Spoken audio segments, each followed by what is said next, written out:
Picture this, a young couple, full of dreams and love, sets out on a road trip across the wide-open highways of America.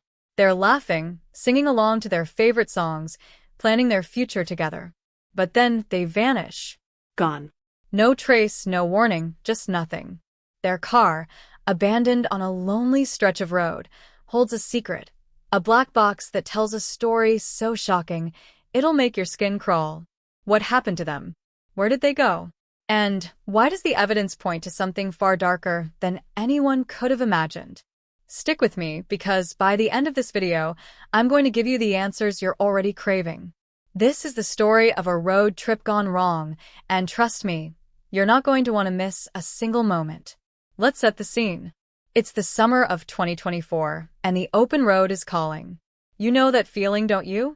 The windows down, the wind in your hair, the promise of adventure just over the horizon. That's exactly what Emily Carter and Jake Matthews were chasing. They were just like you and me, regular people with big dreams. Emily, 24, was a dreamer with a laugh that could light up a room. She was the kind of person who'd stop to pet every dog she saw and always had a story to tell. Jake, 26, was her rock, quiet, steady, with a dry sense of humor that made Emily giggle even when she was mad at him. They'd been together for 3 years, saving up for this trip for months. They wanted to see the country, to chase sunsets and sleep under the stars. They packed their beat-up SUV with camping gear, a cooler full of snacks, and a playlist of all their favorite songs. They were posting on Instagram, sharing selfies from quirky roadside diners and videos of them dancing in the desert. Everyone who followed them was rooting for them. They were living the American dream, weren't they? But here's where it gets real. You don't come to a video like this for a happy ending. You're here because something went wrong. Terribly wrong. And I'm going to walk you through every twist and turn until we figure out what happened. Now, let's talk about you for a second. I know why you clicked on this video. You're curious, maybe a little obsessed with true crime, or maybe you just love a good mystery. You're the kind of person who stays up late, piecing together clues, trying to solve the puzzle before the story ends. I get it, I'm the same way. And I'm making you a promise right now. This video is going to deliver. I'm not here to waste your time with fluff or clickbait. I'm here to tell you a story that's going to stick with you long after you close your laptop. But you've got to stick with me, okay? Because this isn't just a story about Emily and Jake. It's about the secrets we keep, the choices we make, and the moments that change everything. It's about that one decision that turns a dream into a nightmare. And as we dig into this mystery, I want you to feel like you're right there with me, riding shotgun, piecing it together. So, grab your snacks, turn off the lights, and let's get into it. You're not just watching a video. You're part of this journey. Let's go back to that road trip. Emily and Jake were heading west, chasing the kind of adventure you see in movies. They started in Ohio, planning to hit national parks, quirky roadside attractions, and maybe even Vegas if they felt wild. Their friends said they were glowing before they left. Emily couldn't stop talking about seeing the Grand Canyon, and Jake was quietly excited about teaching her how to build a campfire. They were posting updates every day, and their followers were eating it up. Hashtag road trip vibes, hashtag couple goals, hashtag adventure waits. Those hashtags were trending, and their story was going viral. But then, somewhere in the vast, empty stretches of Nevada, the post stopped. No more selfies, no more stories, no more check-ins. Their last post was a blurry photo of a desert sunset, captioned, "Chasing Forever." That was it. Days passed and their friends started to worry. Calls went straight to voicemail. Texts went unanswered. Their families filed a missing persons report, and soon, the police were combing the highways for any sign of them. The internet exploded, Reddit threads, TikTok theories, X posts with hashtags like hashtag find Emily and Jake and hashtag missing couple. Everyone wanted to know, what happened to this perfect couple? Were they lost? Kidnapped? Or was there something else going on, something nobody saw coming? Here's where it gets eerie. A week after they went missing, a highway patrol officer found their SUV on a remote road in the Nevada desert. The car was parked neatly on the shoulder, like they just pulled over to stretch their legs. The keys were still in the ignition. Their phones, wallets, and camping gear were all inside, untouched. There was no sign of a struggle, no blood, no footprints leading away. It was like Emily and Jake had stepped out of the car and vanished into thin air. The police were stumped.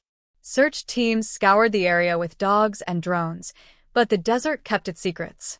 The internet went wild with speculation: alien abductions, serial killers, even cults hiding in the mountains.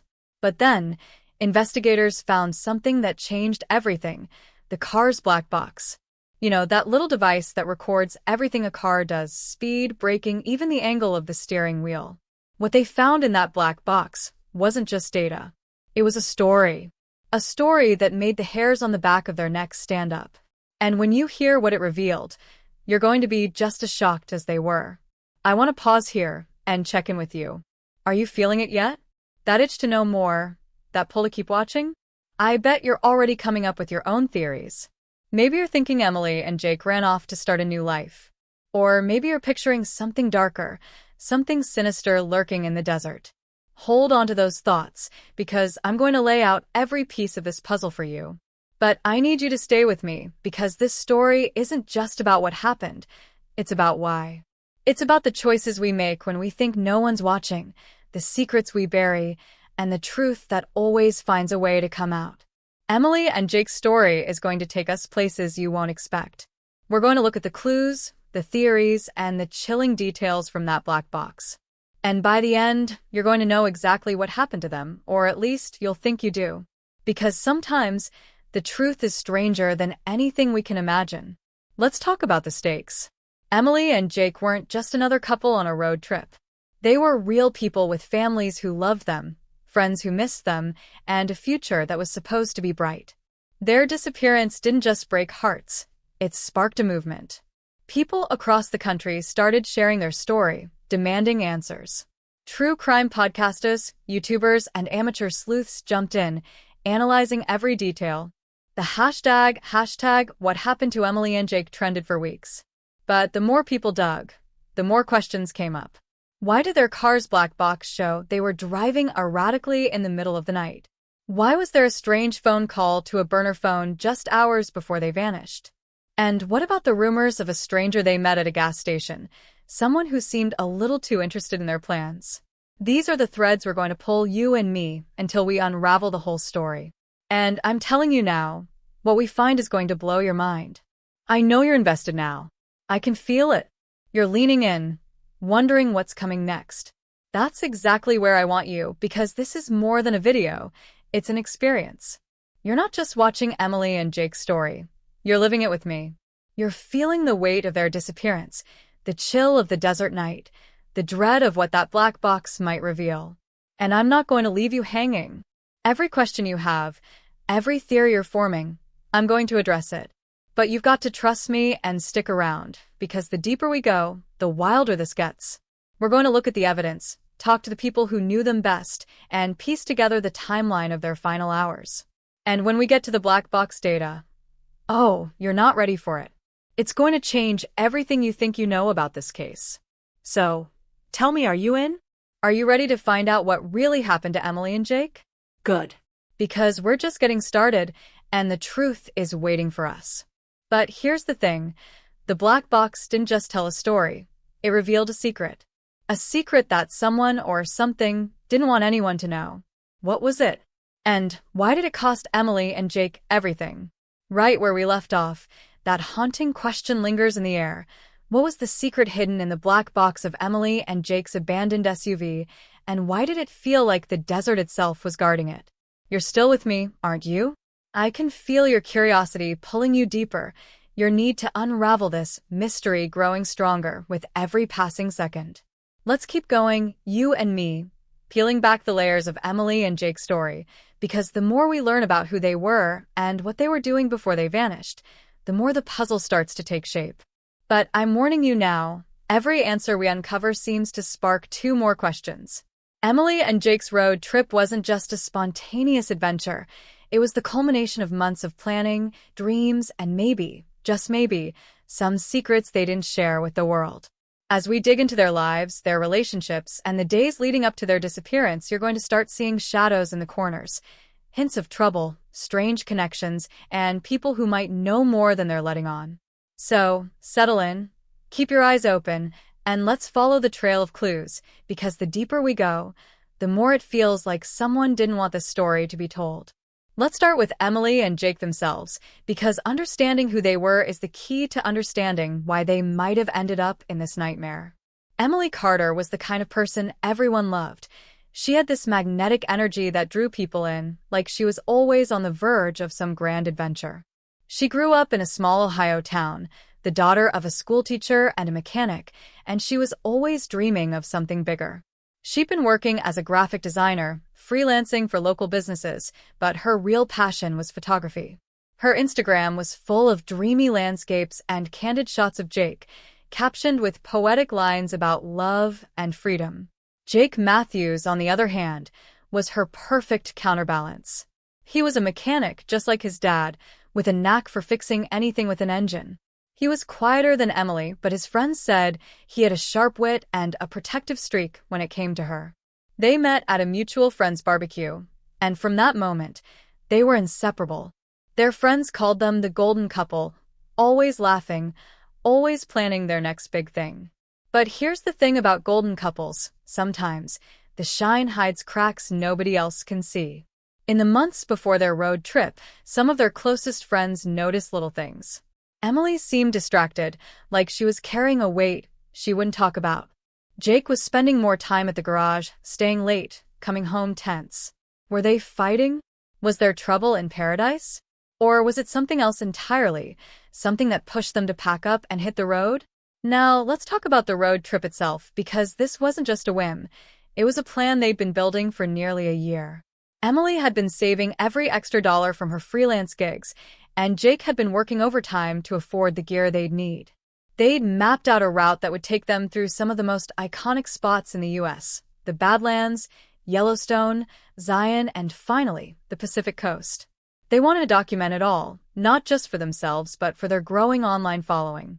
Their Instagram and TikTok accounts were blowing up with #vanlife and #roadtripgoals content, and brands were starting to reach out with sponsorship offers. They were on the cusp of something big, maybe even turning their adventure into a full-time gig. But as their posts gained traction, so did the attention, some of it welcome, some of it not so much. Their friends mentioned a few odd comments on their posts, cryptic messages from anonymous accounts like, "You can't outrun what's coming," or "The desert sees everything." Emily laughed them off as internet trolls, but Jake wasn't so sure. He'd always been the cautious one, the one who double-checked the locks and kept an eye on strangers. Did those comments mean something? Were they just random? Or was someone watching their every move, waiting for the right moment? The internet is a big place, and not everyone out there is a friend. As we pull at these threads, let's zoom in on the days just before they disappeared, because this is where things start to get murky. The last place Emily and Jake were seen was a small gas station in a dusty Nevada town called Ely, about 200 miles from where their car was found. The clerk, a grizzled guy in his 50s named Roy, remembered them clearly. Emily was chatting away, buying energy drinks and a bag of beef jerky, while Jake filled up the tank. Roy said they seemed happy, but he noticed a guy hanging around the pumps, a tall man in a baseball cap, maybe 30, who kept glancing at their SUV. He didn't buy anything, just stood there watching. When Roy mentioned it to Jake, Jake brushed it off, but Roy swore he saw the same guy drive off in a black pickup truck, heading the same direction as Emily and Jake. Was this just a coincidence? Or was this stranger more than he seemed? The police looked into it, but the gas station security cameras were broken, and Roy's description was too vague to narrow down a suspect. Still, that man in the baseball cap became a fixation for online sleuths, with #mysteryman trending on X as people shared their theories. Some said he was a drifter, others a stalker who'd been following their posts. But there's another possibility, one that's harder to pin down. Maybe the danger wasn't a stranger at all. Maybe it was someone they knew. Here's where we need to talk about the people in Emily and Jake's orbit, because no one lives in a vacuum, and every mystery has its cast of characters. Let's start with Emily's best friend, Sarah, who was the last person to talk to her before they left Ohio. Sarah said Emily called her a week before the trip, sounding anxious. She wouldn't say why, just that she needed to get away for a while. Sarah thought it was just pre-trip jitters, but looking back, she wondered if Emily was hiding something. Then there's Jake's coworker, Mike, who was at the garage with him the night before they left. Mike said Jake was acting strange, checking his phone constantly and snapping at anyone who asked him what was wrong. Mike overheard Jake on a call, saying something about needing to settle things before they hit the road. Settle what? A debt? An argument? Or something more dangerous? And let's not forget Emily's ex-boyfriend, Tyler, who'd been messaging her on and off for months. Tyler claimed he was just checking in, but Jake didn't like it. Friends said Jake and Tyler had a heated run-in at a bar a few weeks before the trip, and Tyler didn't exactly back down. Was Tyler jealous enough to follow them? Or is this all a distraction, a red herring to keep us from the real truth? The more we learn, the more it feels like everyone in their lives had a reason to want them gone, or at least to know more than they're saying. Let's circle back to that gas station in Ely because something about that moment feels like a turning point. The police interviewed other witnesses who were there that day, and one of them, a trucker named Carla, had a story that sent chills down everyone's spines. Carla said she saw Emily and Jake arguing in the parking lot, not loud enough to hear the words, but enough to notice the tension. Emily was gesturing wildly, and Jake was shaking his head, his hands stuffed in his pockets. Carla thought it looked like they were on the verge of breaking up, but then they got back in the car and drove off together. What were they fighting about? Was it just the stress of the trip, or was there something bigger brewing? And here's where it gets weirder. Carla said she saw that black pickup truck Roy mentioned, but it wasn't following them right away. It was parked across the street, like the driver was waiting for something. Waiting for what? For Emily and Jake to leave? For a signal? Or was it just another dead end in a story full of them? The internet latched onto Carla's story, with hashtag Ely gas station trending as people debated whether the argument was a clue or just a normal couple spat. But you and I know better. Nothing in this story is normal, and every detail feels like it's leading us somewhere dark. As we wade deeper into this mystery, you're probably feeling what I'm feeling, that gnawing sense that we're close to something but we can't quite see it yet. Emily and Jake's lives were full of love, ambition, and adventure, but they were also full of shadows. The cryptic comments on their posts, the strange man at the gas station, the tension between them, the people in their lives who seemed to know more than they're letting on, it all paints a picture of a couple caught in something they couldn't escape. And we haven't even gotten to the black box data yet. That's coming, I promise. And when we do, it's going to turn everything we think we know upside down. But for now, let's sit with the uncertainty, because that's where the truth hides. Who was watching Emily and Jake? What were they running from or toward? And why does it feel like the desert itself is holding its breath, waiting for us to figure it out? Stick with me, because the next piece of this puzzle is going to make your jaw drop, and it's going to bring us one step closer to the secret that changed everything. We're in deep now, aren't we? That uneasy feeling in your gut is growing, and I can tell you're as hooked as I am, piecing together the fragments of Emily and Jake's story, trying to make sense of the shadows creeping in from every corner. You're probably replaying that gas station scene in your mind, the argument, the mysterious man in the baseball cap, the black pickup truck idling across the street. It feels like we're on the verge of something big, like the truth is just out of reach. But here's where things take a turn, because the path to answers is never straightforward, and for every step we take toward unraveling this mystery, something, or someone, seems determined to push us back. As we dive deeper into the days following Emily and Jake's disappearance, new obstacles emerge, muddying the waters and making it harder to see what's really going on.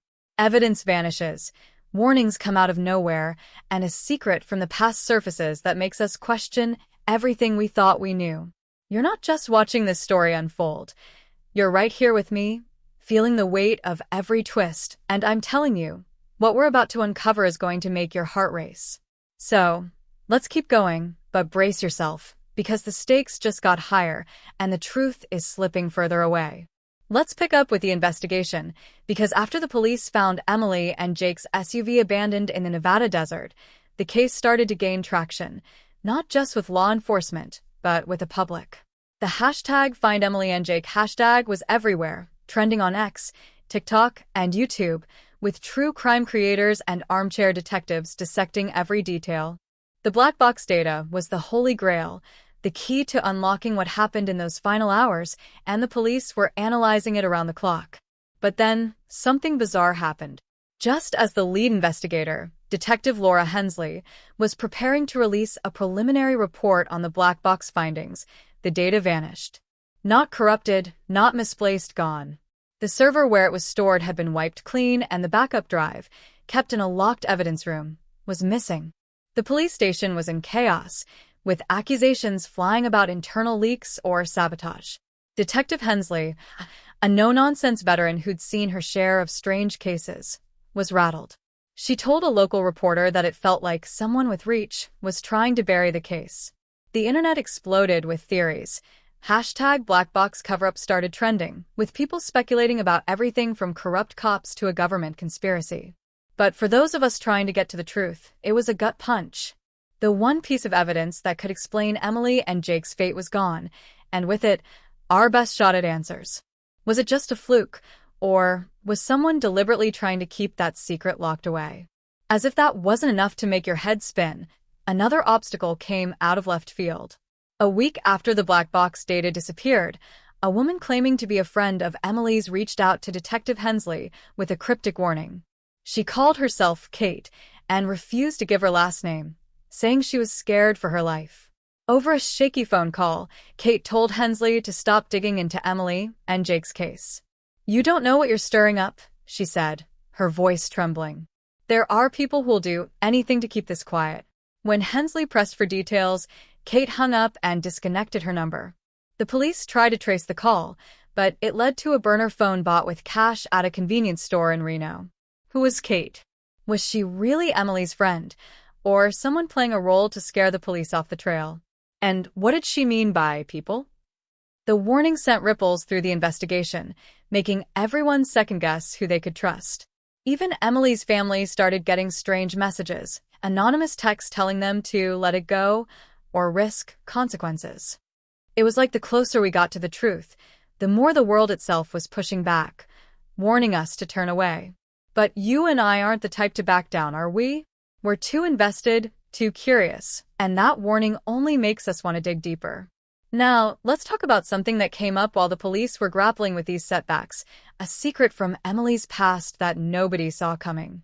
While interviewing Emily's friends and family, Detective Hensley learned about an incident from 2 years earlier, something Emily had kept buried even from Jake. Back when she was still in college, Emily had been involved with a guy named Derek, a charismatic but volatile senior who'd been obsessed with her. Their relationship ended badly. Derek didn't take the breakup well, and things got messy. Emily filed a restraining order after he showed up at her apartment late at night, drunk and yelling. The situation escalated when Derek was linked to a suspicious fire at a campus art studio where Emily had been working on a project. No charges were filed, but Emily was shaken. She moved back to her hometown, changed her number, and told only a few people what happened. Most of her friends thought Derek had faded into the past, but a few months before the road trip, Emily's old college roommate, Lisa, saw Derek at a bar in Cleveland. He asked about Emily, wanted to know where she was living, who she was with. Lisa didn't think much of it at the time, but when she heard Emily and Jake were missing, she called the police. Could Derek have tracked Emily down? Was he the kind of person who'd hold a grudge for years, waiting for the right moment to strike? The thought of him out there, watching her Instagram stories, following her #RoadTripVibes posts, is enough to make your skin crawl. But is he a real suspect, or just another piece of the puzzle leading us astray? While we're wrestling with Derek's possible role, let's introduce someone else who's raising eyebrows, a man named Ethan, who emerged as an unexpected ally in the search for answers. Ethan was a park ranger in Nevada who'd been part of the initial search for Emily and Jake. He was the one who found their SUV, and he'd been cooperating with the police, sharing his knowledge of the desert and its hidden dangers. Ethan was charming, soft-spoken, and seemed genuinely invested in the case, often staying late to help map out search areas. He even started posting updates on X, using #FindEmilyandJake to rally support and share tips about the terrain. But something about Ethan didn't sit right with Detective Hensley. For one, he was a little too eager to help, always showing up at the right moment with a new lead or a theory. Then there was his background. Hensley did some digging and found out Ethan had a history of minor run-ins with the law, including a charge for tampering with evidence in a poaching case years ago. It was dropped, but it raised red flags. Was Ethan really just a good Samaritan, or did he know more about Emily and Jake's disappearance than he was letting on? His knowledge of the desert was unmatched, and he'd been in the area the night they vanished. Could he have crossed paths with them? And why did he seem so nervous when Hensley asked about the black pickup truck from the gas station? Ethan's involvement added a new layer of uncertainty, making us wonder if our allies are as trustworthy as they seem. As these obstacles pile up, the missing black box data, Kate's chilling warning, Derek's dark past, Ethan's questionable motives, the tension is almost unbearable. You're probably feeling it right now, that mix of frustration and fascination that keeps you glued to this story. Every time we think we're getting closer to the truth, something pulls us back, like the universe itself is conspiring to keep Emily and Jake's secret hidden. The desert, with its endless dunes and silent nights, feels like a character in this story, swallowing up clues and spitting out mysteries. And yet, we can't stop. You and I, we're in this together, chasing the same questions. Who erased the black box data? What was Kate so afraid of? Is Derek a ghost from the past or a real threat? And what's Ethan's deal, hero or wolf in sheep's clothing? The police are hitting dead ends, the internet is buzzing with #MissingCouple theories, and Emily and Jake's families are desperate for closure. But just when it feels like we've hit a wall, a new piece of evidence surfaces. One that nobody expected. It's a single photograph, found in a hidden folder on Emily's phone, and what it shows changes everything. What's in that photo, and why was it hidden? You're not going to believe it, but you'll have to wait, because this twist is too big to unpack just yet, and it's pulling us deeper into a story that's darker than we ever imagined. That photograph we just stumbled upon, hidden away in a secret folder on Emily's phone, feels like a bombshell waiting to detonate, doesn't it? You're probably itching to know what it shows, picturing something cryptic or chilling that could blow this whole mystery wide open. I can feel your anticipation, that pulse of adrenaline urging us to keep pushing forward, even as the shadows around Emily and Jake's story grow darker and more tangled. We're standing at a crossroads now, with the missing black box data, Kate's cryptic warning, Derek's unsettling past, and Ethan's questionable motives all swirling around us like a desert storm. But just when you thought this case couldn't get any more complicated, a secondary storyline emerges, one that drags another person into the web and raises the stakes to a whole new level. This new thread isn't just a side note, it's a game changer, introducing fresh clues, contradictions, and a threat that makes everyone's motives feel suspect. You and I are in this together, unraveling a mystery that's starting to feel like it's bigger than Emily and Jake, bigger than the desert itself. So, let's dive into this new layer, but hold on tight, because the ground beneath us is shifting, and every step forward seems to pull us deeper into a labyrinth of secrets. Let's introduce Sarah, Emily's best friend, who we mentioned earlier as the last person to talk to Emily before the road trip. Sarah's been on the sidelines so far, a heartbroken friend trying to help the police while grappling with her own guilt for not noticing something was wrong. But now, Sarah's no longer just a bystander. She's become a central figure in this mystery, caught in a situation that mirrors Emily and Jake's in ways that are too eerie to ignore. 2 weeks after the black box data vanished and Kate's warning shook the investigation, Sarah received an anonymous package at her apartment in Ohio. Inside was a single item, a cheap, disposable camera, the kind you'd find at a thrift store, with a note taped to it that read, "You're looking in the wrong place." No signature, no return address, just those 5 words scrawled in black ink. Sarah's hands were shaking when she took the camera to the police, and when they developed the film, what they found sent shockwaves through the case. The photos showed blurry images of a desert road at night, lit only by headlights, and in one frame, a figure standing by the side of the road, their face obscured by shadow. The police couldn't confirm it was Emily or Jake, but the road looked eerily similar to the one where their SUV was found. Sarah was terrified. Why was this sent to her? Was it a clue, a taunt, or a warning? The internet went wild, with hashtag Sarah's camera trending on X as people debated whether this was a breakthrough or a sick prank. But the real question is, who sent it, and how did they know where Sarah lived? The package was postmarked from a small town in Nevada, not far from Ely, and that connection alone makes your skin crawl, doesn't it? As Sarah's story pulls us in, it's impossible to ignore how it complicates the main mystery. The photos on that camera seem to suggest someone was out there in the desert the night Emily and Jake vanished, someone who saw something or did something. But here's where it gets maddening. The photos contradict a key piece of evidence from the police timeline. The official report, based on cell tower pings from Emily and Jake's phones, placed them at a diner in Ely at 8 p.m. that night, miles away from the road where their SUV was later found. The diner's cashier confirmed they were there, laughing over milkshakes, seemingly fine. But the camera's timestamp, if it's accurate, shows those desert photos were taken at 7:45 p.m., which means either the police timeline is wrong, or someone else was on that road, snapping pictures at the exact moment Emily and Jake were supposedly elsewhere. This contradiction is driving online sleuths crazy, with hashtag case timeline trending as people argue over whether the police botched the investigation or if the camera is a deliberate misdirection. Sarah, meanwhile, is a wreck, convinced the package is a message that she's next. She told Detective Hensley she's been getting strange hang-up calls ever since, always from block numbers, always late at night. Is Sarah being targeted because she knows something she hasn't shared? Or is someone using her to throw the investigation off track? The more we learn, the more it feels like everyone's hiding something and the truth is slipping through our fingers like sand. Let's add another layer to this, because Sarah's not the only one caught in this new web. While the police were scrambling to analyze the camera photos, another figure from Emily and Jake's circle started acting strangely. Mike, Jake's co-worker at the garage.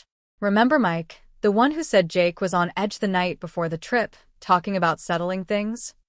Well, Mike's behavior has taken a turn, and it's raising red flags. A few days after Sarah got the camera, Mike showed up at the police station, claiming he'd found something in the garage, a crumpled note in Jake's handwriting, tucked inside a toolbox. The note was vague, just a few words. Meet me at the spot. Midnight. No date, no context, but Mike swore he'd never seen it before and insisted it must be connected to the case. Detective Hensley wasn't so sure. For one, Mike waited days to turn it in, and when pressed, he got cagey, saying he didn't want to stir things up. Then there's the fact that Mike's alibi for the night Emily and Jake disappeared is shaky. He told police he was at a bar, but the bartender couldn't remember seeing him. Online, hashtag Suspicious Mike is gaining traction, with people speculating he might be covering for someone, or worse, involved. But here's the kicker. The handwriting on Jake's note looks eerily similar to the scrawl on the note Sarah got with the camera. Are they connected? Is Mike playing a role in this, or is he just another pawn in a bigger game? The stakes feel higher now because if Mike's hiding something, it could mean the danger is closer to home than anyone thought. As this secondary storyline unfolds, it's stirring up more questions than answers, and that's exactly what makes this mystery so gripping.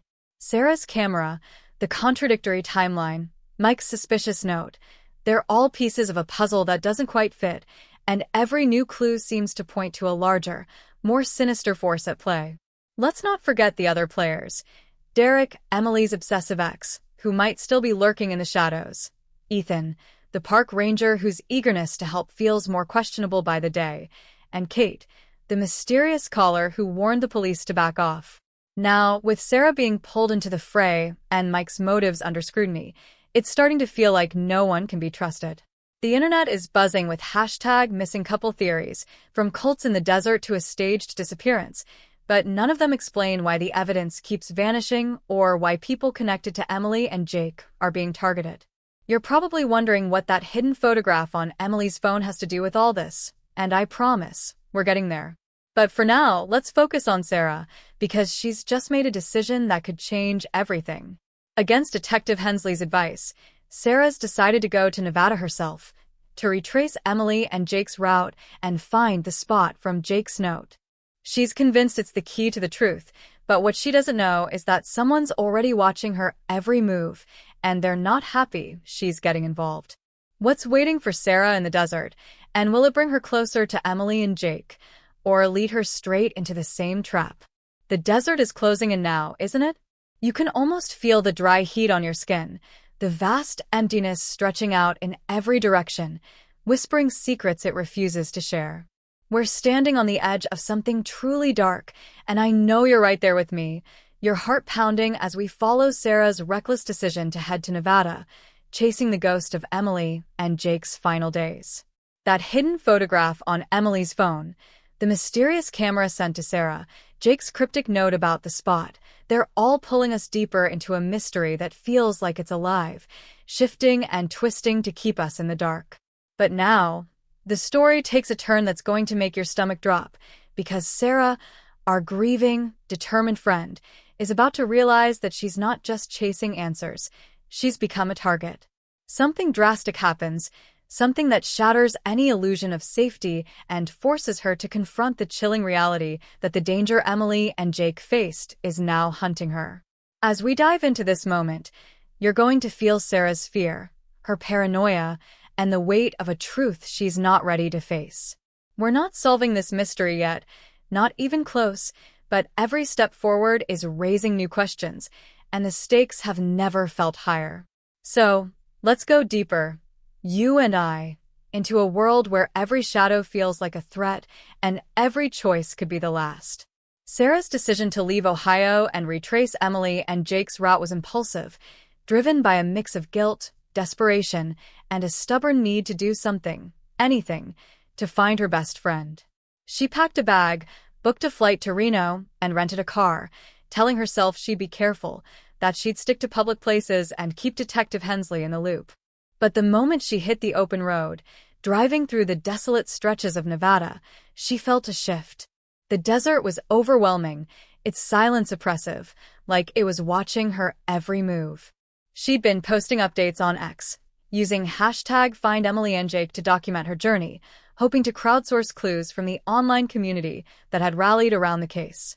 But late on her second night in Nevada, as she pulled into a rundown motel just outside Ely, something happened that turned her mission into a nightmare. She was unloading her bag from the car when she noticed a vehicle parked across the street, a black pickup truck, its engine idling, its driver hidden behind tinted windows. Her heart skipped a beat. Was it the same truck from a gas station, the one Roy and Carla had mentioned? She told herself it was a coincidence. Nevada was full of pickup trucks, but when she checked out the next morning, the truck was still there, parked a little closer, its driver still invisible. Sarah's hands were trembling as she got back on the highway, her eyes darting to the rearview mirror. Sure enough, the truck followed, keeping its distance, but never letting her out of sight. By the time she reached a gas station to refuel, her nerves were shot. She called Detective Hensley, her voice shaky, but the call dropped in the spotty desert signal. Alone, with no one to turn to, Sarah realized she wasn't just investigating a mystery, she was being hunted. The fear that gripped Sarah in that moment wasn't just about the truck, it was the dawning realization that she'd underestimated the forces at play. She thought back to Kate's warning to the police, those cryptic words about people who'll do anything to keep this quiet. She'd brushed it off as paranoia, but now, with that truck trailing her through the desert, it felt all too real. Her mind raced with questions she couldn't answer. Who was in that truck? Were they connected to the missing black box data, the camera sent to her apartment, or Jake's note about the spot? And why her? She was just Emily's friend, not a detective, not a threat. Or was she? Sarah started replaying every conversation she'd had with Emily in the weeks before the trip, searching for something she'd missed. Emily had been distracted, yes, but there was one moment that stood out now, a late-night call where Emily had sounded on edge, saying, "If anything happens, you'll know where to look." Sarah had thought it was just Emily being dramatic, but now those words felt like a plea, a breadcrumb left behind. What did Emily want her to find?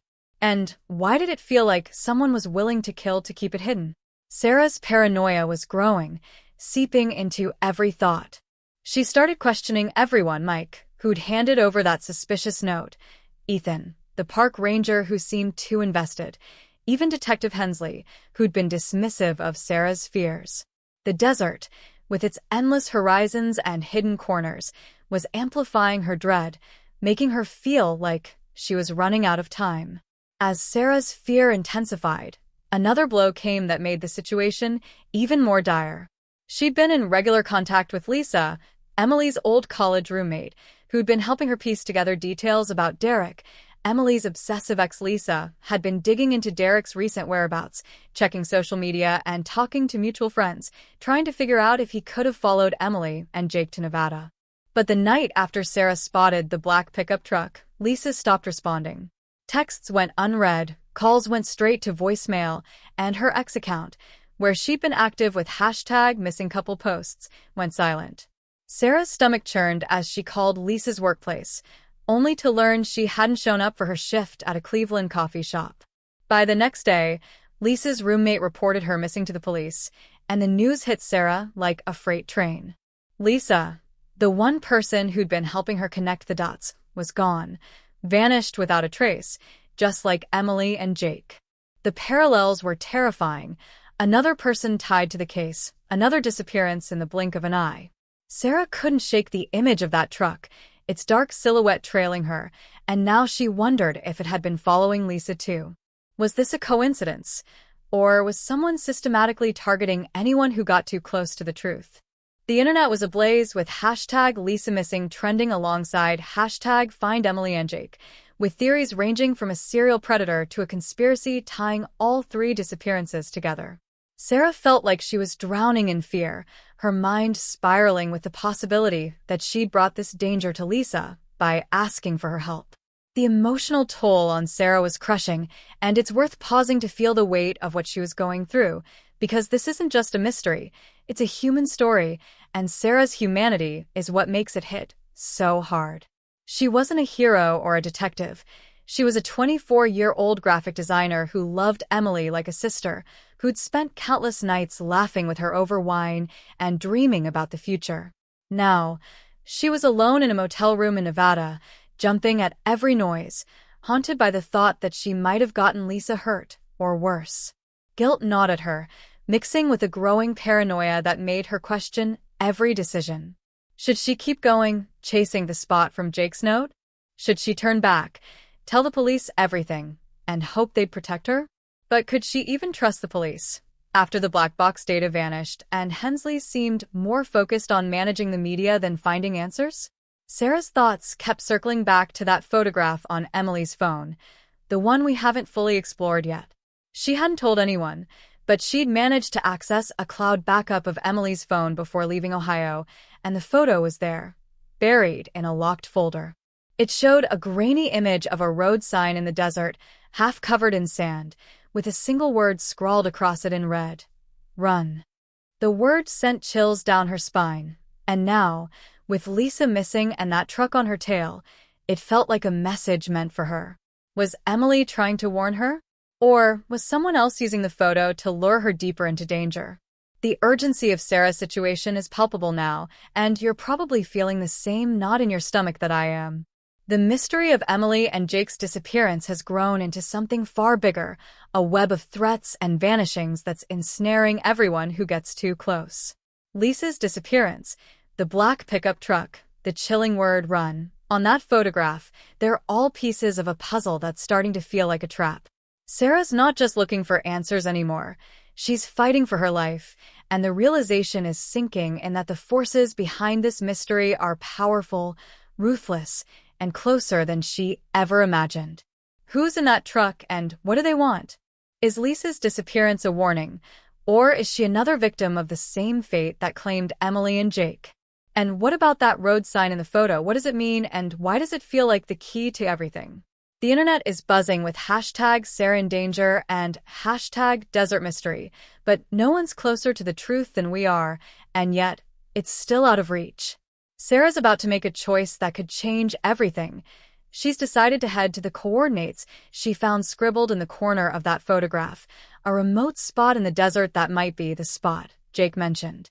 But as she loads her car and checks her rearview mirror, she sees it again. The black pickup truck, waiting at the edge of the lot, its engine rumbling like a predator ready to strike. What's out there in the desert, and will Sarah find answers? Or become the next person to vanish without a trace? We're teetering on the edge of something massive now, aren't we? You can feel it, the way the air seems to crackle with tension as Sarah grips the steering wheel, her eyes locked on the black pickup truck lurking in her rearview mirror, its presence a constant threat as she heads toward the coordinates scrawled on that haunting photograph. The word run, etched in red on that desert road sign, is burned into your mind, just as it's burned into hers, and with Lisa's sudden disappearance and the growing sense that Sarah's being hunted, the mystery of Emily and Jake's fate feels like it's spiraling into something far darker than we ever imagined. You're right there with me, heart racing, piecing together the clues, the missing black box data, the cryptic camera sent to Sarah, Jake's note about the spot, and now this relentless pursuit through the Nevada desert. But hold on, because we're about to hit a plot twist that's going to flip everything you thought you knew about this story upside down. A revelation comes crashing in, delivered by someone Sarah trusted, someone we thought was on her side, and it's not just a clue. It's a bombshell that redefines the entire mystery. This isn't just about a missing couple anymore. It's about a truth so shocking it makes you question every moment we've uncovered so far. Let's dive into this game changer, you and I, and brace ourselves, because nothing in this story is what it seems. Sarah's driving through the desert now, the coordinates from the photograph leading her to a remote stretch of road that feels like the end of the world. Her phone's signal is long gone, and the black pickup truck is still trailing her, its distance calculated, like a predator toying with its prey. She's terrified, but the thought of Emily and Jake, of finding the spot and maybe, just maybe, getting answers, keeps her foot on the gas. She's been texting updates to Detective Hensley whenever she gets a bar of service, clinging to the hope that the police are on her side. But as the sun dips below the horizon, casting the desert in an eerie orange glow, Sarah's world unravels. She pulls over at a faded gas station, the last outpost before the coordinates, to refuel and steady her nerves.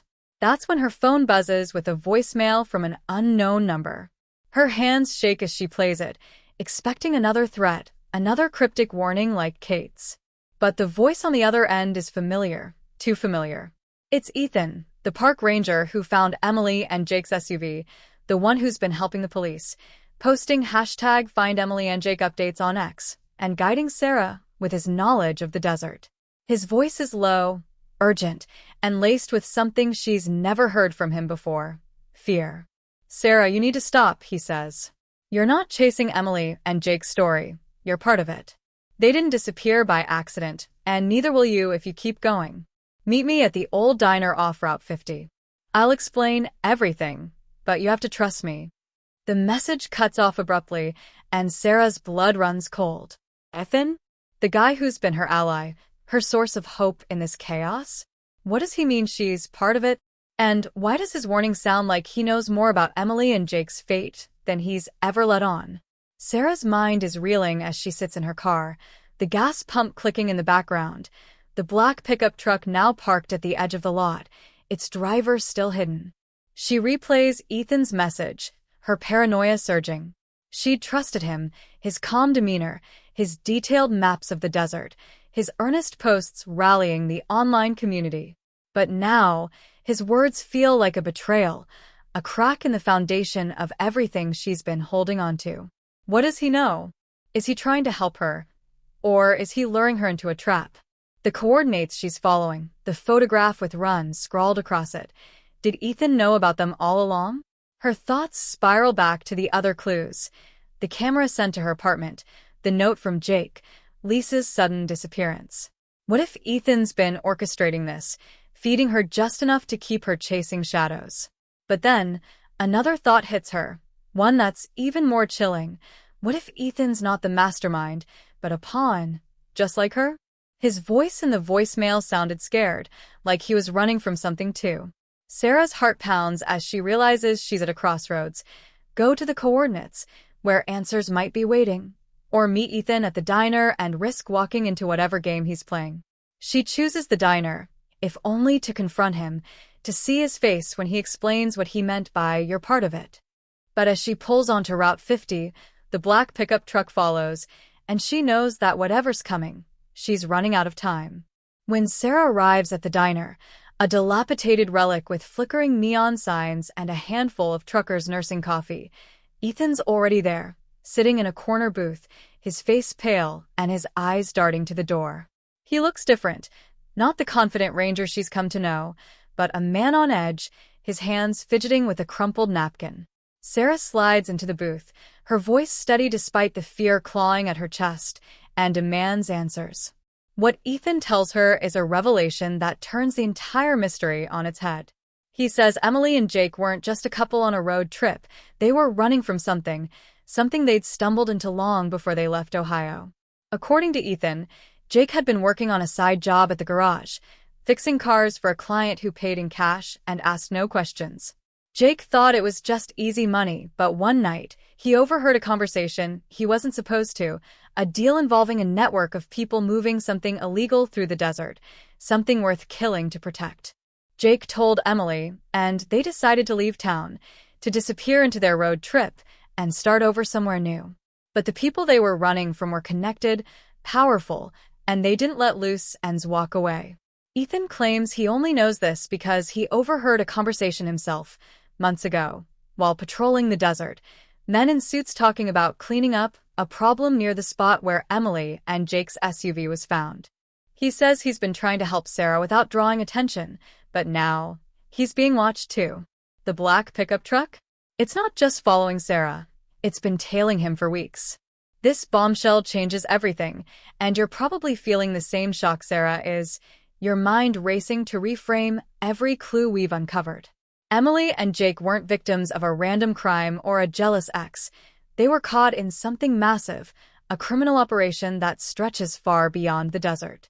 The missing black box data, the camera sent to Sarah, Lisa's disappearance, the word run on the photograph, it all starts to make sense, but in a way that raises more questions than ever. Who are these people Jake overheard? Are they the ones erasing evidence, silencing anyone who gets too close? And what about Ethan? Is he telling the truth, or is this a carefully crafted story to throw Sarah off? His claim about overhearing a conversation feels convenient, almost too perfect, and Sarah can't shake the feeling that he's holding something back. What if he's not a bystander, but someone deeper in this network, playing the role of the helpful ranger to keep tabs on her? The diner's fluorescent lights buzz overhead as Sarah studies Ethan's face, searching for a lie, but all she sees is fear. And something else, something like guilt. The internet's been buzzing with hashtag desert conspiracy and hashtag missing couple theories, but none of them come close to this. Jake's note about the spot, the coordinates Sarah's been chasing, could they point to where this operation is based, a place the network is desperate to protect? Or is it a trap, set to ensure Sarah meets the same fate as Emily and Jake? As Sarah processes Ethan's revelation, the stakes skyrocket, and the danger feels suffocating. She glances out the diner's window, and her heart stops. The black pickup truck is there, parked under a streetlight, its driver still hidden. Ethan follows her gaze and tenses, muttering that they need to leave, now. But before they can move, Sarah's phone buzzes with a new message, from a blocked number. It's a single image, a grainy photo of her, taken just minutes ago, sitting in the diner with Ethan. The caption reads, "You can't outrun us." Sarah's breath catches, her fear giving way to a bone-deep certainty that she's not just part of this story, she's its next chapter. Who sent that photo? Is Ethan leading her into a trap, or is he as trapped as she is? And what's at those coordinates, the place Jake called the spot? The mystery we thought was about a missing couple has morphed into something far bigger, a conspiracy that's swallowing everyone in its path, and Sarah's right in the center of it. As she and Ethan scramble to make a plan, the diner's door swings open, and a man in a baseball cap steps inside, his eyes locked on their table. Is he the driver of the truck, or someone new, someone with a hidden agenda that's about to change the game again? The diner's air feels thick now, heavy with the weight of that photograph on Sarah's phone. the one showing her and Ethan, snapped just moments ago, with a chilling caption, "You can't outrun us." Your pulse is probably racing as fast as mine, because we're not just unraveling a mystery anymore. We're caught in a storm that's closing in on Sarah, threatening to swallow her whole. That man in the baseball cap, stepping through the diner's door with his eyes fixed on their table, is like a shadow come to life, and the black pickup truck outside is a reminder that there's no safe corner left in this desert. Ethan's revelation, that Emily and Jake were running from a dangerous network tied to illegal dealings, has turned the story into something far bigger than a missing couple, and Sarah's realization that she's not just investigating but entangled in the same web is pushing her to the breaking point. Now, the conflict is about to escalate in a way that forces Sarah to face impossible choices, each one tearing at her heart and testing her resolve. She's standing at a crossroads where every path feels like a trap, and the emotional toll of her decisions is going to hit you as hard as it hits her. We're deep in this together, you and I, and as the stakes climb higher, the truth feels both closer and more elusive than ever. Let's step into this moment, where Sarah's world is about to crack open, and the choices she makes could cost her everything. Sarah's hands tremble as she shoves her phone into her pocket, her eyes darting between Ethan and the man in the baseball cap, who's now leaning against the diner's counter, pretending to study the menu but clearly watching them. Ethan's voice is a harsh whisper, urging her to stay calm, to act normal, but there's nothing normal about this. The message on her phone feels like a noose tightening around her neck, and Ethan's earlier words, "You're part of it," echo in her mind, sowing doubt about whether she can trust him at all. Is he her ally, scared and desperate like he claims? Or is he playing her, feeding her just enough truth to lead her into danger? The diner's fluorescent lights buzz overhead, amplifying her growing panic, and she knows they can't stay here. But before she can decide whether to bolt with Ethan or confront the man in the cap, her phone buzzes again. This time, it's a text from a blocked number, and the words make her blood run cold. "Bring the phone to the coordinates by midnight, or Lisa pays the price." Lisa, her friend, Emily's old roommate, who vanished days ago after digging into Derek's whereabouts. Sarah's heart lurches as she reads the message again, the implications sinking in. Lisa's not just missing. She's alive, a hostage, and whoever's behind this knows Sarah has Emily's phone, the one with the locked folder and that photograph of the desert road sign marked "Run." The ultimatum is clear. Hand over the phone, with its potential clues to Jake's spot and the network's operations, or Lisa's life is forfeit. But giving up the phone means losing the only lead she has to finding Emily and Jake, to understanding what they were running from. Sarah's caught in an impossible choice: save Lisa and abandon the truth, or keep chasing answers and risk her friend's life. The emotional weight of this moment is crushing Sarah, and you can probably feel the ache in your chest as she grapples with it. Lisa's face flashes in her mind, her infectious laugh, the way she'd always been there for Emily, the guilt Sarah already carries for pulling her into this mess. She thinks of Emily too, her best friend, whose voice still lingers from that cryptic call weeks ago. "If anything happens, you'll know where to look." Giving up the phone feels like betraying Emily, like letting go of the last piece of her she has left. But the thought of Lisa, scared and alone, maybe hurt because of Sarah's actions, is unbearable. Her paranoia is spiraling now, twisting every detail into a question. Who sent that text? How do they know she has the phone? And why midnight, at the coordinates she's been chasing, the same ones tied to Jake's note and that haunting photograph? Sarah's eyes flick to Ethan, who's watching her with an intensity that makes her skin prickle. She hasn't told him about the text, hasn't shared the ultimatum, and now she wonders if she should. What if he's part of this, working with the people who took Lisa? His story about overhearing a deal in the desert, his sudden fear, it could all be a lie, a way to manipulate her. But if he's telling the truth, he might be her only shot at navigating the coordinates safely. The man in the baseball cap is still there, now sipping a coffee, his presence a constant threat. Sarah's trapped, her mind racing with the realization that every choice she makes could lead to disaster, and the clock is ticking toward midnight. As if the ultimatum wasn't enough, Sarah's forced to confront another layer of this nightmare, one that hits closer to home and deepens her sense of betrayal. She decides to tell Ethan about the text, hoping to gauge his reaction, to see if he flinches or gives anything away. His face pales as she shows him the message, but what he says next sends her reeling. He admits he's been holding something back, something he didn't tell her at the diner because he wasn't sure he could trust her. Ethan says that a week before Emily and Jake disappeared, he saw Jake, not in the desert, but in Ohio, at a rest stop near the garage where he worked. Jake was alone, talking to a man in a suit, someone Ethan recognized from his ranger patrols as a figure tied to shady dealings in the area. Ethan didn't think much of it at the time, assuming it was a one-off, but after Jake and Emily vanished, he started connecting the dots.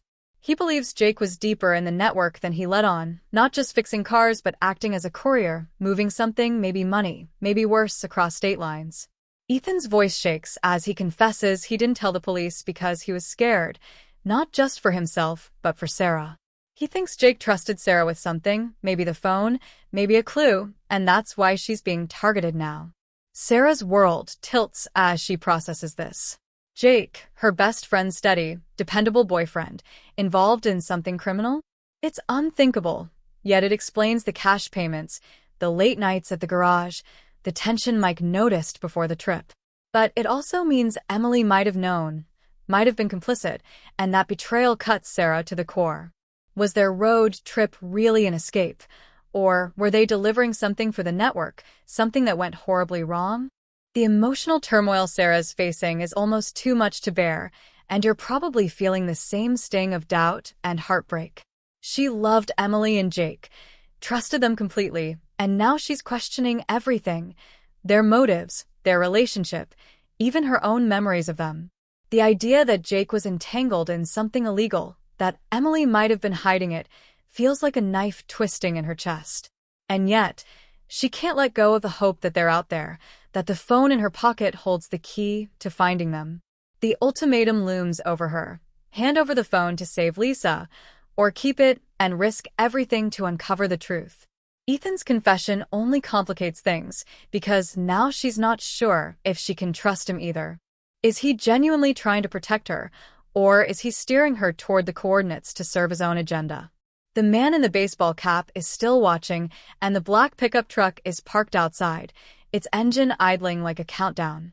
The internet's buzzing with hashtag Sarah in Danger and hashtag Desert Conspiracy, with true crime fans speculating about Lisa's fate and the network's reach, but none of them know the choice Sarah's facing. As midnight approaches, Sarah makes a decision. She'll go to the coordinates, but not alone. She convinces Ethan to come with her, hoping to use him as leverage, to test his loyalty. But as they climb into her car, the man in the baseball cap steps outside, pulls out his phone, and starts typing. Who's he texting, and what does he know about the coordinates? Sarah's driving toward the spot, now, the phone burning a hole in her pocket, and the truth feels closer than ever, but so does the danger, and it's about to catch up in a way she never saw coming. The desert night is suffocating now, the darkness pressing against Sarah's car as she speeds toward the coordinates marked on that haunting photograph, the word run still searing her mind like a warning she's chosen to ignore. You're right there with me, aren't you? Feeling the pulse of adrenaline as the clock ticks closer to midnight, the deadline for Sarah's impossible choice. Hand over Emily's phone to save Lisa, or keep it and chase the truth about Emily and Jake's disappearance, knowing it could cost everything. Ethan's in the passenger seat, his face taut with a mix of fear and determination, his confession about Jake's ties to a criminal network still ringing in Sarah's ears, making her question every moment she thought she knew her friends. The black pickup truck is still tailing them, its headlights a constant menace in the rearview mirror, and the memory of the man in the baseball cap texting outside the diner lingers like a shadow. This is the moment we've been hurtling toward, the climax where the true scale of the conspiracy reveals itself, sprawling far beyond Sarah, Emily, and Jake, ensnaring more people than we ever imagined. A betrayal from someone Sarah trusted cuts deeper than any threat, and the danger closes in, fast and unrelenting, making every second feel like it could be her last. We're in this together, you and I, racing toward a truth that's bigger, darker, and more devastating than we ever expected, and the stakes have never been higher. Let's plunge into this heart-pounding moment, where everything Sarah's fought for hangs in the balance, and the desert is about to unveil its deadliest secrets.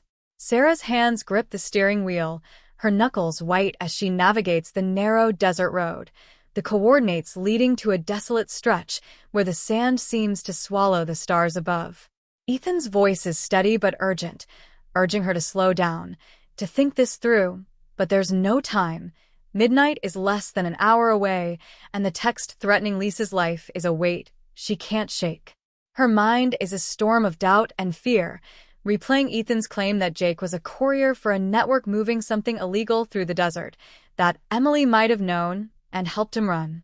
The phone in her pocket, with its locked folder and that chilling photograph, feels like both a lifeline and a curse, the only clue to the spot Jake mentioned in his note. But as they approach the coordinates, the landscape shifts, rusted machinery and abandoned trailers to the horizon, remnants of an old mining operation, and Sarah's heart sinks. This isn't just a random spot.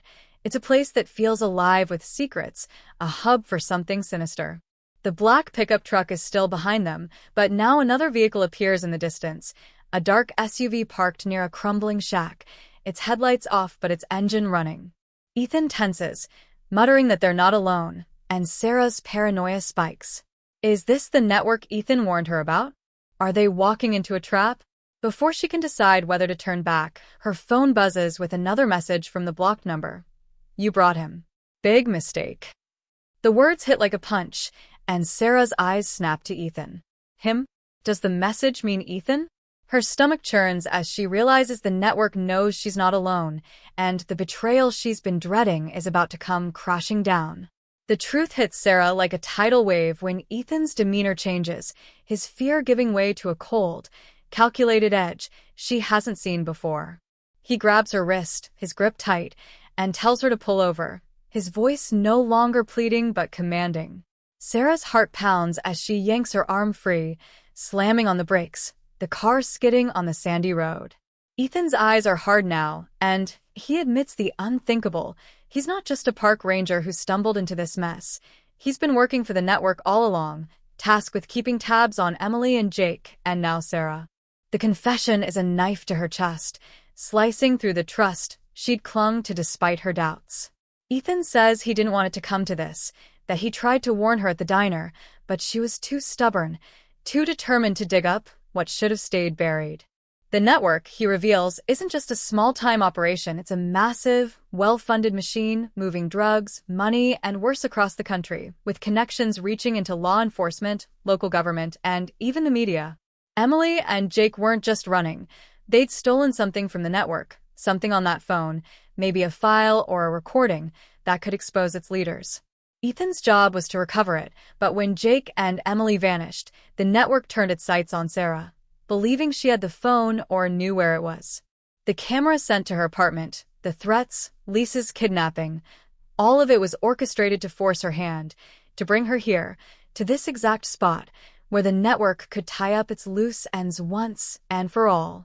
The scale of the conspiracy is staggering, and you're probably reeling as much as Sarah is, your mind racing to reframe every clue through this new lens. The missing black box data, the erased server, Kate's warning to the police. It wasn't just about covering up Emily and Jake's disappearance. It was about protecting a network so powerful it could make evidence vanish and silence anyone who got too close. Sarah's breath catches as she realizes how many people might be involved. Was Detective Hensley's dismissal of her fears incompetence, or was she bought off? Was Mike, Jake's co-worker, part of the network, planting that note to lure Sarah into the desert? Even Lisa's disappearance takes on a new, horrifying weight. What if she wasn't just a hostage, but someone who'd been working with the network too, only to become expendable when Sarah got too close? The emotional toll is crushing Sarah, and you can feel her anguish as she faces Ethan, the man she thought was her ally, now a traitor holding her fate in his hands. She thinks of Emily, her best friend, who might have died trying to expose this network, and Jake, whose choices pulled them all into this nightmare. The guilt, The betrayal, the fear, it's all crashing over her, but there's no time to process it. The black pickup truck has pulled up beside them, and the SUV from the shack is approaching, boxing her in. Ethan demands the phone, his voice laced with a desperation that suggests even he's not fully in control, that there are bigger players watching, waiting for him to deliver. Sarah's trapped, her car surrounded, the desert stretching endlessly around her, offering no escape. The ultimatum from the text, hand over the phone to save Lisa, is now a lie she sees through, because Ethan's confession makes it clear the network doesn't leave witnesses. Giving up the phone won't save Lisa, or her, or anyone. It'll only protect the people who've already taken so much. But keeping it, fighting back, means facing a machine that's already proven it can make people disappear without a trace. Her mind flashes to that photograph, the road sign with "Run," and she wonders if Emily left it as a final act of defiance, a message to keep fighting. The man in the baseball cap steps out of the pickup truck, his face still shadowed, and another figure emerges from the SUV, a woman, her silhouette vaguely familiar, but Sarah can't place her. The pressure is unbearable, the danger suffocating, and Sarah's heart is screaming at her to run, to fight, to do something. She locks eyes with Ethan, searching for any trace of the man she thought she knew, and in a split-second decision, she slams her foot on the gas, aiming for a gap between the vehicles, her only thought to get to the spot and find whatever Emily and Jake died for. The network's closing in, the betrayal runs deeper than she ever imagined, and the truth is within reach. But at what cost? As her car lurches forward, tires spinning in the sand, a gunshot rings out, and the desert night explodes into chaos, leaving us teetering on the edge of a revelation that could destroy everything. The desert night erupts into chaos as Sarah's car surges forward, tires churning through the sand, the gunshots echo still ringing in her ears, a piercing reminder that the network's grip is tightening around her. You're right there with me, your heart pounding as we hurtle toward the climax of this sprawling, heart-wrenching mystery, where every clue, the missing black box, the cryptic camera, Jake's note, the photograph marked "Run," has led us to this moment, this desolate stretch of Nevada wasteland where Sarah's fighting not just for answers, but for her life. The black pickup truck and the dark SUV are closing in, their headlights slicing through the darkness, and Ethan, the park ranger turned traitor, is shouting at her to stop, his voice a mix of desperation and menace. The revelation that Emily and Jake were entangled in a massive criminal network, that their road trip was a desperate bid to escape with evidence that could bring it down, has shattered Sarah's world, and Ethan's betrayal, his role as the network's enforcer, has left her with no one to trust. The coordinates she's racing toward, the elusive spot from Jake's note, are her last hope, the place where she believes Emily and Jake hid something that could expose the network's secrets. But the woman from the SUV, her silhouette hauntingly familiar, and the man in the baseball cap are closing in, and the stakes are higher than ever. This is it, the final confrontation, a battle that's as much psychological as it is physical, where Sarah must face the villains behind this nightmare and uncover the truth, only to be blindsided by one last twist that will leave you gasping. Let's dive into this electrifying climax, where the desert holds its breath and every moment pulses with danger, emotion, and the weight of a truth that could change everything.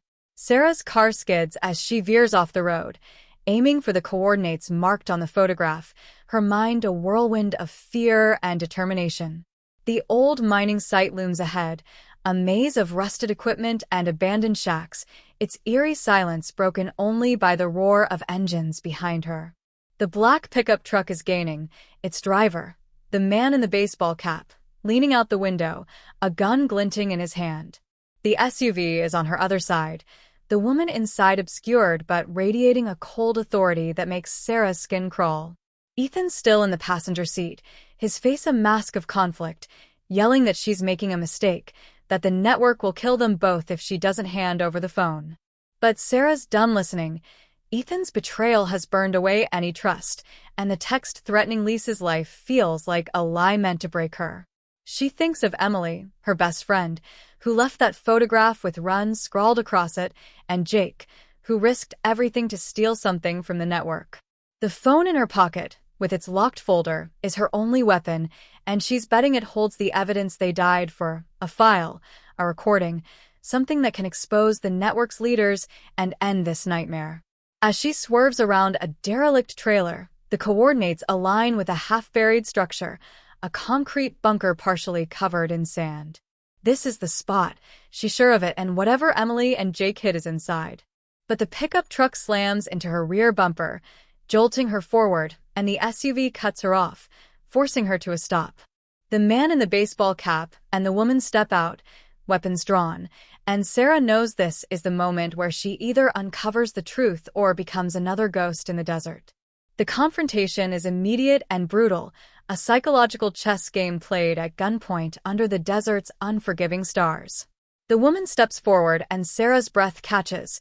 She's Kate, the one who called Detective Hensley with that cryptic warning to stop digging, her face now sharp and commanding, nothing like the scared voice on the phone.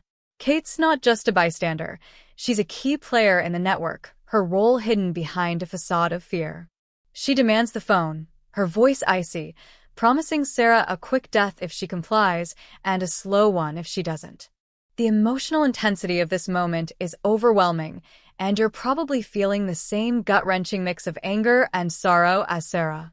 She thinks of Emily's laugh, Jake's quiet strength, and the dreams they shared, now reduced to a cold transaction in the desert.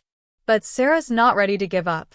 She knows the phone is her leverage, and she's betting it holds something even Kate fears. With Travis's gun trained on her, she pulls the phone from her pocket, her hands shaking, and unlocks the hidden folder. The file inside isn't a document or a recording.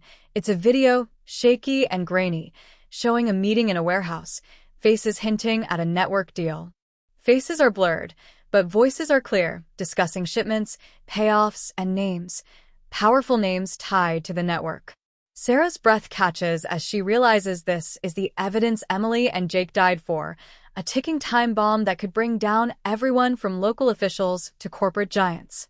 Kate's composure cracks, her eyes narrowing as she orders Sarah to hand it over, but Sarah's done playing their game. She holds the phone high, threatening to upload the video to the cloud, where the internet, already buzzing with hashtag Desert Conspiracy and hashtag Find Emily and Jake, will tear the network apart. The tension is unbearable, the air thick with the threat of violence, as Travis steps closer, his finger on the trigger. Ethan, torn between self-preservation and guilt, shouts for Kate to stop, but she's relentless, her power absolute. Sarah's heart is pounding, her mind racing with the weight of her friend's sacrifice and the lives still at stake, Lisa's, her own, and countless others the network has crushed. This is her final stand, a battle for justice against a machine that's taken everything, and the desert itself seems to hold its breath as she faces Kate's wrath.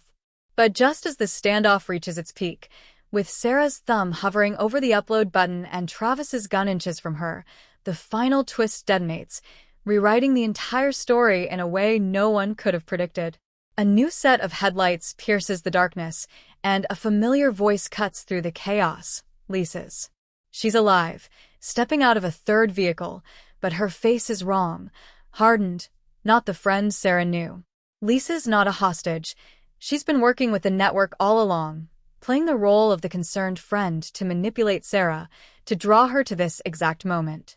The betrayal is a physical pain, worse than Ethan's, because Lisa was family, someone who mourned Emily with her, who promised to help. Lisa reveals she was the one who sent the camera to Sarah's apartment, who faked her own disappearance to push Sarah toward the coordinates, all to recover the phone before it could destroy the network. The video, she admits, wasn't just Emily and Jake's leverage, it was Lisa's insurance, stolen from her by Jake when he realized she was double-crossing them. Sarah's world collapses as she realizes the depth of the deception. Lisa's tears, her hashtag Lisa missing posts, all a lie to trap her. Kate smirks, enjoying Sarah's devastation, but Lisa's eyes flicker with something else. Regret, maybe, or fear of the network's reach. The standoff shifts as Lisa raises her own gun, not at Sarah but at Kate, her voice trembling as she says she's done being their pawn. The desert explodes into gunfire, alliances shattering, and Sarah dives for cover, the phone still in her hand, the video her only weapon. As the dust swirls and the network's empire teeters, Sarah's left with one final choice: upload the video and risk everything, or run, knowing the truth might die with her. The screen fades to black, the desert silent once more, but the mystery's heart beats on, leaving you stunned, breathless, and desperate for answers that may never come. The desert is a blur of chaos as gunfire erupts, the night splintering into a cacophony of betrayal and desperation. With Sarah crouched behind a rusted mining cart, the phone clutched in her trembling hands, its video file, the evidence Emily and Jake died for, her only lifeline. "You're still with me, aren't you?" Your heart racing from that gut-wrenching climax where Lisa, Sarah's trusted friend, revealed herself as a traitor working for the network, only to turn her gun on Kate in a final act of defiance. The man in the pickup truck, Travis, lies wounded in the sand. Ethan's loyalty remains a question mark, and the sprawling conspiracy that swallowed Emily and Jake has been laid bare, its tendrils reaching into every corner of power.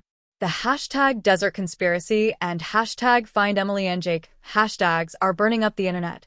But here, in this desolate Nevada wasteland, Sarah's fighting for more than answers. She's fighting for survival, for justice, for the memory of her friends who dared to challenge a machine too vast to defeat. This is the resolution, the moment where the mysteries unravel, where Sarah's journey finds its end, but not without a cost that will linger in your mind long after the screen fades. We're going to tie up the loose ends, give you the closure you've been chasing, but leave you with a haunting twist that keeps the desert's secrets alive, whispering questions that echo beyond the story. Let's step into this final chapter, You and I, where the truth comes at a price, and peace is as fleeting as a shadow in the sand. Sarah's breath is ragged as she peers from behind the cart, the gunfire slowing to an eerie silence, the desert reclaiming its stillness. Lisa's betrayal is a wound that cuts deeper than any bullet. Her face, once so familiar, so trusted, now a mask of regret as she stands over Kate's crumpled form, the network's enforcer motionless in the sand. Lisa's gun is still raised, her hands shaking, and Sarah realizes she's not just fighting Kate's orders, but the network's hold on her own soul. Ethan, bloodied but alive, staggers from the car, his role in this chaos still murky. Was he a pawn, a traitor, or something in between? Sarah's eyes lock on the phone, the video file open, its upload bar frozen at 90% in the spotty desert signal. She knows this is her moment, the chance to honor Emily and Jake's sacrifice, to expose the network that destroyed them. With a surge of resolve, she crawls to a nearby shack, shielding herself from Lisa's line of sight, and connects to a faint signal. The video uploads, streaming to a cloud server she'd set up back in Ohio, a precaution she'd taken before leaving. As the progress bar hits 100%, Sarah sends a link to every major news outlet, true crime forum, and X-account tracking hashtag missing couple, knowing the internet's hunger for justice will do the rest. The video, grainy footage of the network's leaders plotting their deals, spreads like wildfire, trending under hashtag expose the network within hours, sparking investigations that will unravel the conspiracy from Nevada to Washington. But the victory is bittersweet, because Sarah's still trapped in the desert, and Lisa's footsteps are crunching closer, her voice calling out, not with malice but with a broken plea for Sarah to understand. The confrontation that follows is less a battle than a reckoning, a collision of grief and truth that lays bare the human cost of this mystery. Lisa drops her gun, tears streaming down her face, and confesses everything: how she was recruited by the network years ago, lured by money to pay off debts, how she fed them information about Emily and Jake when their blackmail attempt threatened to expose her. She didn't know they'd be killed, she swears, her voice cracking as she describes the guilt that's eaten her alive since. Lisa's disappearance was a ploy to manipulate Sarah, but her rebellion against Kate was real, a desperate bid to break free. Sarah's heart aches as she listens, torn between rage and pity for the friend who betrayed her, who loved Emily too but chose survival over loyalty. Ethan, limping toward them, admits his own complicity. He was coerced into working for the network after they threatened his family, his role as a ranger a cover to monitor the desert's secrets. He tried to protect Sarah, he claims, but his warnings were too late, too weak. Sarah's emotions are a storm, grief for Emily and Jake, whose bodies, she learns, were buried in an unmarked grave miles from the spot, their deaths confirmed by Lisa's tearful account, anger at the network that turned friends into enemies, and a hollow relief that the truth is out, even if it cost her everything. She wants to hate Lisa, to condemn Ethan, but the desert's vastness mirrors the complexity of their choices, and all she feels is exhaustion, a bone-deep need for this nightmare to end. As dawn breaks over the mining site, painting the sand in hues of gold and blood, Sarah makes her final move, a choice that brings closure, but leaves scars that will never fade. She agrees to let Lisa and Ethan go, knowing the network's collapse will hunt them as much as it hunts her. Lisa vanishes into the desert, a fugitive from both the law and her own guilt, while Ethan promises to turn himself in, to tell the police everything in exchange for leniency.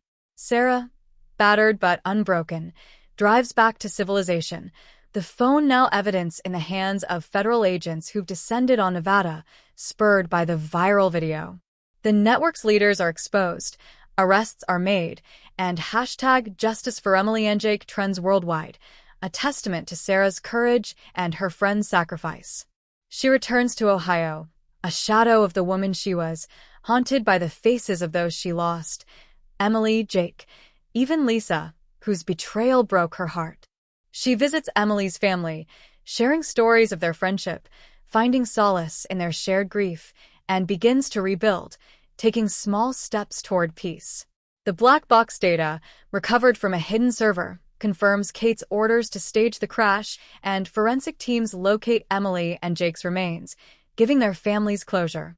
Sarah's actions have dismantled a criminal empire, but the cost is etched into her soul, a reminder that truth comes with a price. She deletes her ex account, steps away from the #missingcouple frenzy, and starts a quiet life, designing art that captures the desert's beauty and pain, a way to honor her friends without reliving the horror. But just when you think the story's over, a final twist lingers, subtle yet chilling, ensuring the desert's secrets never fully rest. Months later, as Sarah sorts through Emily's belongings, she finds a hidden note tucked inside a book, written in Emily's handwriting. It's dated the day before the road trip, and it reads, "If we don't make it, check the stars." The words are cryptic, a puzzle Sarah can't solve, but they spark a flicker of unease. She steps outside that night, staring at the Ohio sky, wondering if Emily meant a literal star, a code, or something else entirely. The note feels like a whisper from beyond, a hint that Emily knew more than she shared, that the network's reach might still linger, watching from the shadows. The internet buzzes with #EmilyNote theories, speculating about hidden messages or undiscovered evidence, but Sarah keeps it private, a final connection to her friend that she's not ready to unravel. The story ends with her standing under the stars, a woman forever changed, at peace, but forever tethered to the mystery that defined her. You're left reflecting on the cost of truth, the fragility of trust, and the way some secrets, like the desert itself, refuse to be fully known, their echoes lingering in your mind, urging you to wonder what else is out there, waiting to be found.